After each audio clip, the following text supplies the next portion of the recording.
We are going to discuss arithmetic functions in this video.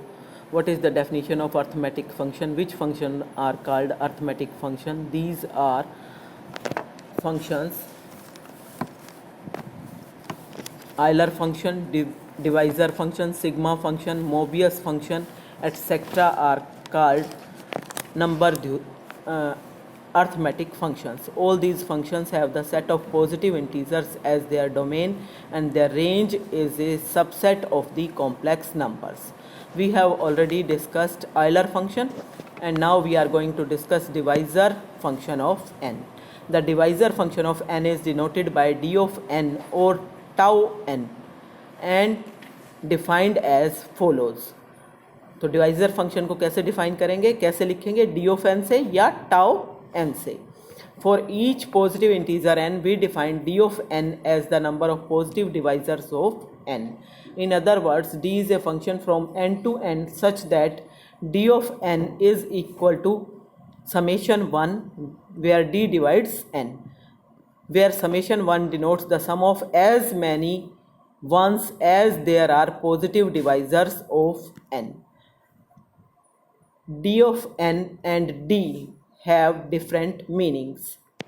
d क्या है? Divisor है, और d of n क्या है? डिवाइजर फंक्शन है. sigma function of n. The sigma function of n is denoted by sigma n and is defined as follows. If n is a positive integer, then sigma n is defined as the sum of all positive divisors of n. मतलब जितने भी किसी number के divisors हैं उन सब divisors का, positive divisors का जो सम होगा वो वैल्यू आएगी सिग्मा n. तो सिग्मा फंक्शन आपका हो गया n to n such that sigma n is equal to summation d where d divides n and d is greater than or equal to 1, where d denotes the divisor of n. If n is a positive integer, then sigma kn is defined as the sum of the kth powers of the positive divisors of n. जैसे मान लो 6 ले लिया आपने, तो 6 के positive divisor क्या क्या बन रहे हैं? 1, 2, 3 एंड 6, यही बन रहे हैं ना. तो अगर आपके पास आपको निकालना हो सिग्मा 2 6, तो आपका क्या वैल्यू आएगी? मतलब जो डिवाइज़र आए हैं उन सब की सेकेंड पावर. तो 1 to the power 2 plus 2 to the power 2 plus 3 to the power 2 plus 6 to the power 2, this will become the value of sigma k N. ठीक है. तो और यहाँ पे आप मैथमेटिकली कैसे लिखोगे? Sigma k n is equal to summation d to the power k where d divides n and d is greater than और इक्वल टू 1, वेयर the value of k can be any real number, positive, negative और zero.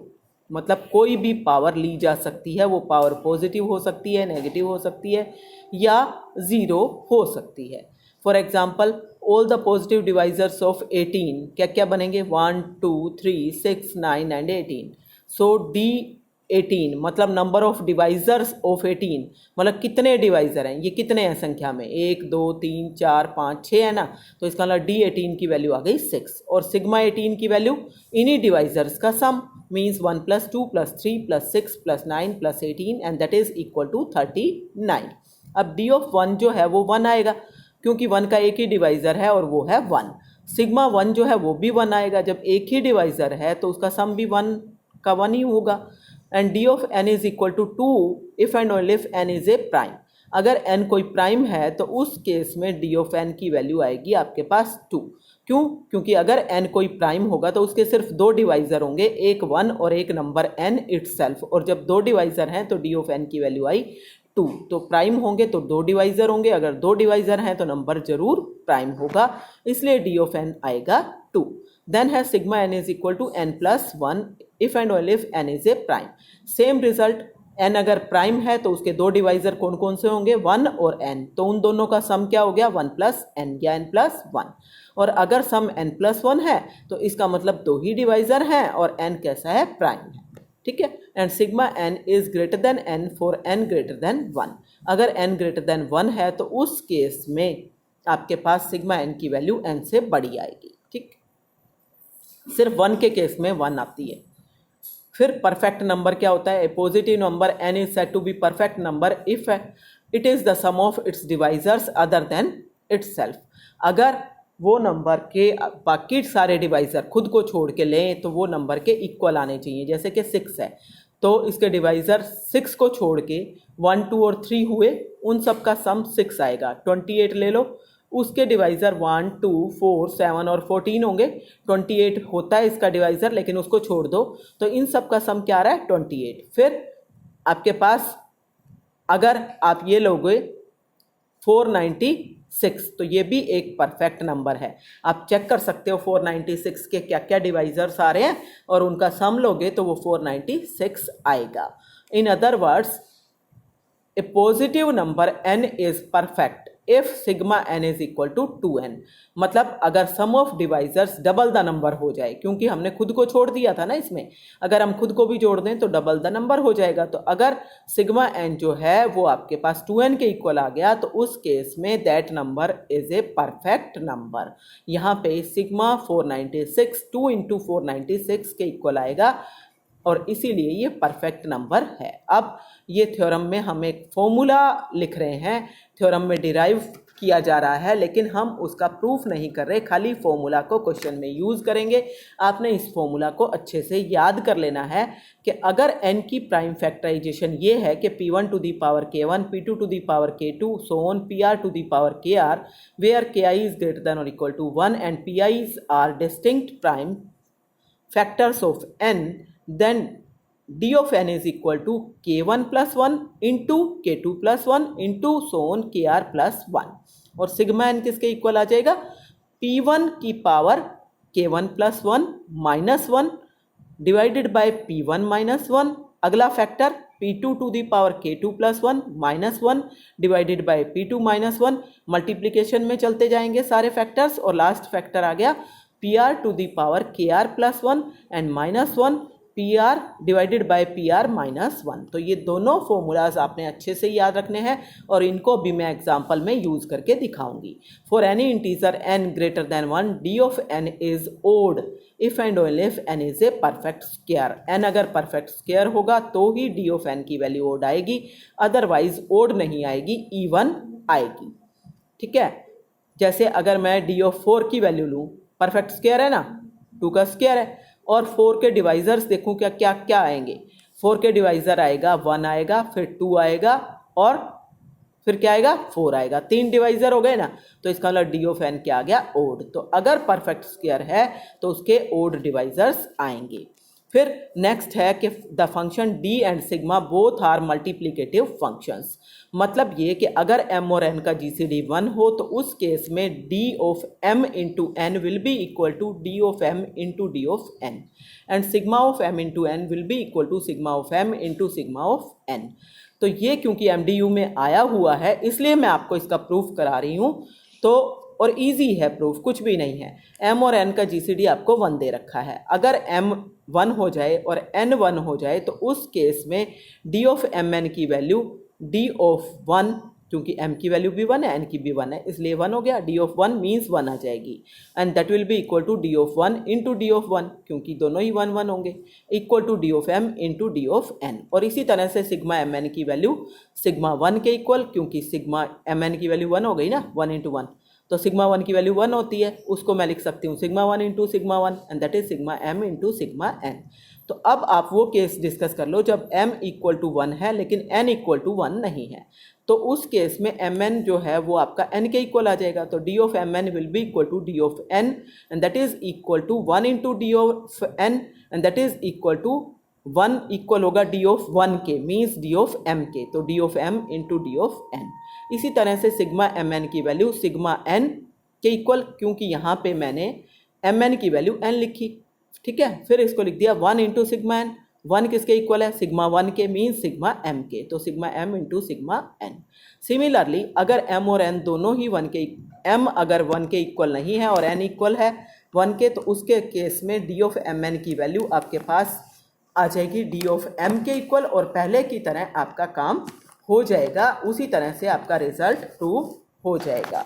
ठीक है, अब next देखो कि आपके पास m भी इक्वल ना हो 1 के और n भी इक्वल ना हो 1 के, उस केस में m की प्राइम फैक्टराइजेशन मान लो ये है p1 to the power alpha 1, p2 to the power alpha 2, pr to the power alpha r, और n की प्राइम फैक्टराइजेशन है q1 to the power b1, q2 to the power b2 and qt to the power bt, जहाँ पे ये सारे p1 p2 और q1 q2 क्या है, डिफरेंट प्राइम्स हैं।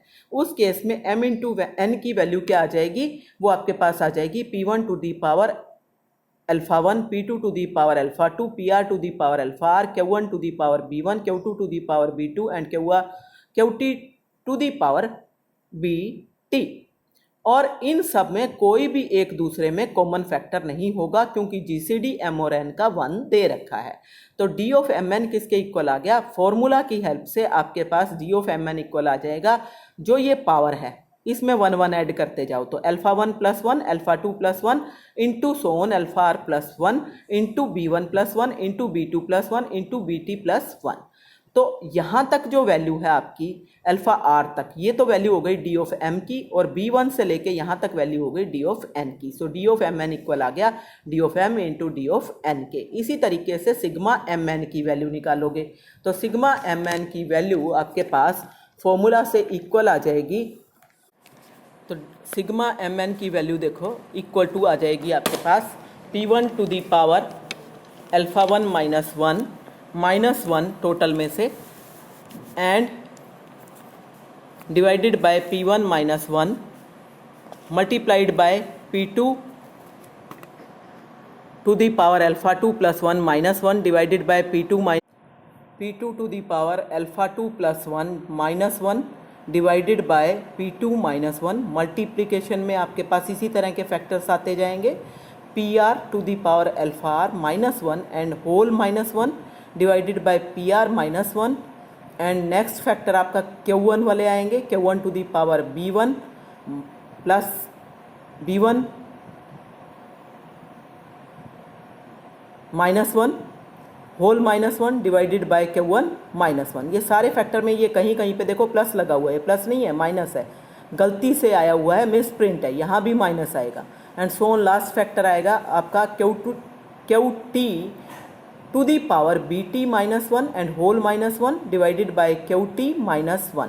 सारे फैक्टर्स में ये आपके पास इस तरह की टर्म्स आ रही हैं कि एक प्राइम नंबर उसकी पावर में जितनी भी आपके पास यहाँ पे पावर थी that power minus 1 and whole minus 1 divided by that prime number minus 1। तो यहाँ तक के फैक्टर्स तो आपके हो गए सिग्मा m के और इसके बाद वाले हो गए सिग्मा n के। इसका मतलब सिग्मा एम एन इक्वल आ गया sigma m into sigma n के। और अब इसके बाद ये आपका प्रूफ हो गया कि these two functions are multiplicative functions. और ये रिजल्ट विदाउट प्रूफ मैंने आपको लिख के दिए हैं कि ये तो मैं आपको समझा भी चुकी हूँ थ्योरम 3 के for any integer n greater than 1 d of n is odd if and only if n is a perfect square, and for any integer n greater than 1 sigma of n is odd if and only if n is a perfect square और twice ए perfect square, या तो perfect square हो या 2 times perfect square हो तो आपका sigma N कैसा आएगा, ओड आएगा, अदरवाइज हमेशा इवन ही आएगा। तो ये दोनों रिजल्ट भी आपको याद रखने हैं, आपको क्वेश्चन में हेल्पफुल हो सकते हैं।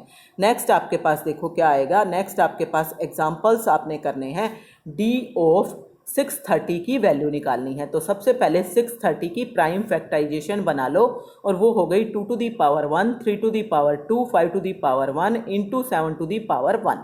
तो यहाँ पे आपके पास प्राइम आ गए p1 equal to 2, p2 equal to 3, p3 equal to 5 और p4 इक्वल टू 7। और पावर क्या क्या आ गई, k1 1 आ गया 2 की पावर, k2 2 आ गया, k3 फिर से 1 आ गया, k4 फिर से 1 आ गया। तो d ऑफ 630 क्या आएगा, number of divisors of 630 that is k1 plus 1 into k2 plus 1 into k3 plus 1 into k4 plus 1। और उसकी वैल्यू आपके पास कितनी आ जाएगी, वो आ जाएगी आपके पास सारी वैल्यूज ये पुट कर दो 1 plus 1 2 plus 1 1 plus 1 1 plus 1 means 2 into 3 into 2 into 2 and value is 24। और अगर हमें अब सिग्मा 630 निकालना है तो वो फॉर्मूला क्या बनेगा, sum of divisors of 630 and that is given by p1 to the power k1 plus 1 -1 divided by P1 -1 and P2 to the power K2 +1 -1 divided by P2 -1 and P3 to the power K3 +1 -1 divided by P3 -1 and P4 to the power K4 +1 -1 divided by P4 -1। ये एकदम सही formula है, इसी को आपने याद कर लेना है। तो ये आपके पास क्या आ जाएगा, P1 क्या है, पहला प्राइम दैट इज 2, पावर कितनी थी आपके पास, P की 2 की पावर 1 थी, तो 1 + 1 2 हो गया, 2 -1 डिवाइडेड बाय 2 -1। अब 3 की कितनी पावर थी, 2 थी, तो 3 की पावर आएगी 3, -1 डिवाइडेड बाय 3 -1। 5 की पावर कितनी है, 1 है, तो 5 की पावर 2 आएगी, -1 डिवाइडेड बाय 5 -1। 7 की पावर यहाँ पे 1 थी, तो यहाँ पे 2 आएगी, 7 की पावर 2 -1 डिवाइडेड बाय 7 -1। इस सबको सिंप्लीफाई करो, सिंप्लीफाई करने के बाद आपके पास ये आ रहा है 3/1, 8/2, 24/4 और 48/6 और सिंप्लीफाई करके 576। और इसी तरह से आपके पास 270 की भी प्राइम फैक्टराइजेशन बना लो और सेम टाइप से आप अपने आप से करके देखोगे, मैं आपको एक्सप्लेन नहीं कर रही हूँ। लास्ट थर्ड पार्ट इसका देखो, if n is equal to P² cube, उस केस में आपके पास दो प्राइम्स हैं, एक है P और एक है Q, और एक की पावर है 2 और दूसरे की पावर है 3। तो उस केस में D ऑफ P2 Q3 वो आपके पास क्या आएगा, पहली पावर 2 है ना, तो 2 + 1, दूसरी पावर 3 है तो 3 + 1, दोनों की मल्टीप्लीकेशन मीन्स 3 × 4 दैट इज 12। अब सिग्मा P की पावर 2 Q की पावर 3 कैसे निकालोगे, पहला जो प्राइम है P उसकी power K1 + 1 -1 divided by P1 -1, P2 to the power K2 + 1 -1 divided by P2 -1। Means आपके पास पहला प्राइम P था, तो P की पावर 2 दे रखी थी ना, तो 2 + 1 3 आएगी, पावर -1 डिवाइडेड बाय P -1, और Q की पावर 3 दे रखी है तो यहाँ पे 4 आएगी, तो Q की पावर 4 -1 डिवाइडेड बाय Q -1। तो ये हो गया खोलने के बाद P की power 3 -1 divided bye P -1, Q की पावर 4 -1 डिवाइडेड बाय Q -1। अब ऊपर वाले के फैक्टर बना लो, तो P³ -1 के फैक्टर बनेंगे P -1 इंटू P² + P + 1, तो P -1 तो आपका कट जाएगा यहाँ पे, और ये हो जाएगा P² + P + 1, ये बच जाएगा नीचे। इसी तरह से इस Q की पावर 4 -1 के फैक्टर बनाओ, Q -1 और Q + 1 बनेगा, और Q² और क्या बनेगा, Q² + 1। तो जब इन सब को काटोगे आप तो Q -1 आपका यहाँ पे कैंसिल होगा, और बाकी ये आपकी टर्म बचेगी Q की पावर 3 प्लस Q की पावर 2 प्लस Q + 1, और ये आपका मल्टीप्लाई करके आंसर आ जाएगा। फिर नेक्स्ट देखो, find all n such that d of n is equal to 10 and hence find the least such value of n, कि d ऑफ n किसके लिए 10 हो सकता है। हमें ये पता है कि अगर n की ये प्राइम फैक्टराइजेशन हो तो d ऑफ n की वैल्यू आपकी ऐसे आती है K1 + 1, K2 + 1, Kr + 1, और आपको दे क्या रखी है ये वैल्यू, 10 के इक्वल दे रखी है। 10 के अगर मैं फैक्टराइजेशन करूं तो 2 × 5 बनते हैं, तो इसका मतलब इसके अंदर दो फैक्टर हैं, तो इसका मतलब यहाँ पे भी मेरे को दो ही फैक्टर रखने पड़ेंगे, K1 + 1 और K2 + 1। इसका मतलब K1 + 1 जो है वो आपका इक्वल आ गया 2 के, और K2 + 1 जो है वो इक्वल आ गया 5 के। तो इट मीन्स आपके पास K1 की वैल्यू आपकी आ जाएगी, मीन्स ये आपके पास 2 × 5 है ना, या फिर 1 × 10 भी हो सकता है। अगर मैंने ये वाली प्राइम फैक्टराइजेशन रखी है, अगर मैंने पहले वाला जो है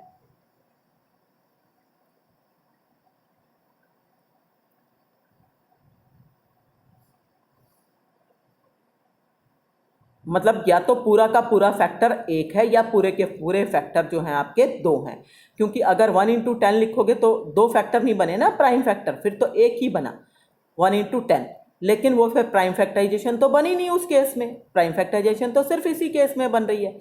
तो इसलिए जब इसी केस में बन रही है तो एक्चुअली आपके पास K1 + 1 की वैल्यू या तो 2 आएगी और K2 + 1 की वैल्यू 5 आएगी। तो यहाँ से आपके पास K1 की वैल्यू कितनी आ रही है 1, और K2 की वैल्यू कितनी आ रही है 4। तो ये आपके पास वैल्यू आ सकती है कि K1 की वैल्यू 1 हो और K2 की वैल्यू 4 हो, और n जो है वो आपका किस तरह का हो, P1 × P2 की पावर, P1 की पावर 1 और P2 की पावर 4। तो d of n is equal to 10 है, तो n की वैल्यू आपकी हो सकती है P1 P की पावर 9 हो सकती है, या तो कोई भी प्राइम हो आपके पास और उसकी पावर कितनी आ जाए 9 आ जाए, ठीक है। और दूसरा आपके पास क्या हो सकता है, दूसरा केस कि एक की पहले वाले की प्राइम की पावर 1 हो और दूसरे प्राइम की पावर 4 हो, मीन्स p इंटू क्यू की पावर 4, जहाँ पे p और q दो डिफरेंट प्राइम्स हैं। तो इस वाले केस में जब 10 इक्वल टू 1 इंटू 10 है, उस केस में आपके पास k1 प्लस 1 जो है वो आपके पास एक ही फैक्टर बनेगा, दैट विल बी 10, और k1 की वैल्यू आएगी 9, तो p1 टू दी पावर 9 आता है। तो यही पॉसिबिलिटी आपकी बचती है कि n जो है वो आपके पास p की पावर 9 हो या p इंटू क्यू की पावर 4 हो। अब to find the least n, अगर लीस्ट n निकालना है तो सबसे छोटा प्राइम लेना पड़ेगा। तो सबसे छोटा प्राइम तो 2 है, तो या तो 2 की पावर 9 हो सकता है, या फिर यहाँ पे सबसे छोटा प्राइम 2 लिया और दूसरा लिया 3 की पावर 4, तो 2 इंटू 3 की पावर 4 हो सकता है, या हम यहाँ पे 3 लें और 2 की पावर 4 लें, या ये हो सकता है। तो इसका मतलब यही 3 पॉसिबिलिटी हो सकती हैं, और इन सब केसेस में वैल्यू क्या आ रही है, 512, 162 और 48। इन सब में सबसे छोटा कौन सा है, 48। तो d ऑफ n 10 होगा, तो इसका मतलब n की वैल्यू कितनी आएगी, 48 आपके पास आएगी। अब नेक्स्ट देखो, prove that the product of two odd primes cannot be a perfect number. ये एग्जाम में आया हुआ है, इसीलिए मैं आपको एग्जाम्पल करवा रही हूँ। आपके पास मान लो n जो है वो 2 का प्रोडक्ट है p एंड q का, जो कि p और q दोनों क्या हैं, ओड प्राइम्स हैं। तो उस केस में if possible let n is a perfect number. अगर परफेक्ट नंबर है तो सिग्मा n 2n के इक्वल आना चाहिए, मीन सिग्मा p q की अगर मैं वैल्यू निकालूं तो वो आपके पास 2 इंटू पी क्यू के इक्वल आनी चाहिए। अब सिग्मा पी क्यू, क्योंकि p और q दोनों ओड प्राइम्स हैं तो दोनों का जीसीडी आपका हो गया 1, इसलिए मल्टीप्लिकेटिवनेस यूज करोगे तो ये इक्वल आ जाएगा sigma p into sigma Q के, और ये एज इट इज रख लिया 2p क्यू के। सिग्मा p की वैल्यू हो गई p प्लस 1 क्योंकि p प्राइम है, सिग्मा क्यू की वैल्यू हो गई q प्लस 1 क्योंकि q भी प्राइम है। तो इसका मतलब इन दोनों को मल्टीप्लाई करो तो p q plus q plus 1 equal to 2p q आ गया। इसका मतलब आपके पास एक पी क्यू कटने के बाद p q minus p minus q minus 1 किसके इक्वल आना चाहिए, 0 के। मीन्स आपके पास p q minus p minus q plus 1 equal आना चाहिए 2 के। 1 ऐड कर लिया है दोनों साइड पे, नहीं सॉरी 2 ऐड कर लिया है दोनों साइड पे। 2 ऐड करने से आपके पास ये आया ताकि इसके फैक्टर बन जाए। इसके फैक्टर आपके पास बन गए p minus 1 into q minus 1 and that is equal to 2, means 1 into 2, means p minus 1 या तो 1 के इक्वल होगा और q माइनस 1 2 होगा, या उल्टा हो सकता है p माइनस 1 2 हो और q माइनस 1 1 हो। तो या तो p की वैल्यू 2 होगी और q की वैल्यू 3 होगी, या p की वैल्यू 3 होगी और q की वैल्यू 2 होगी, विच इज नॉट पॉसिबल। क्यों, क्योंकि दोनों के दोनों ओड प्राइम्स हैं, इसलिए ये तो पॉसिबल ही नहीं हो सकता। इसमें तो एक इवन आ रहा है, एक ओड आ रहा है, तो this is not possible, so we arrive at a contradiction. इसका मतलब हमारी एजम्पशन जो है वो रॉन्ग थी, और इसका मतलब n can not be a perfect number. तो n जो है वो परफेक्ट नंबर नहीं हो सकता है, and this proves the result. तो यहाँ तक आपका काम d ऑफ n और सिग्मा ऑफ n का ऑलमोस्ट कंप्लीट हो जाता है। तो आप कुछ क्वेश्चन एक्सरसाइज में से ट्राई कर सकते हो और प्रॉब्लम्स पूछ सकते हो। ओके।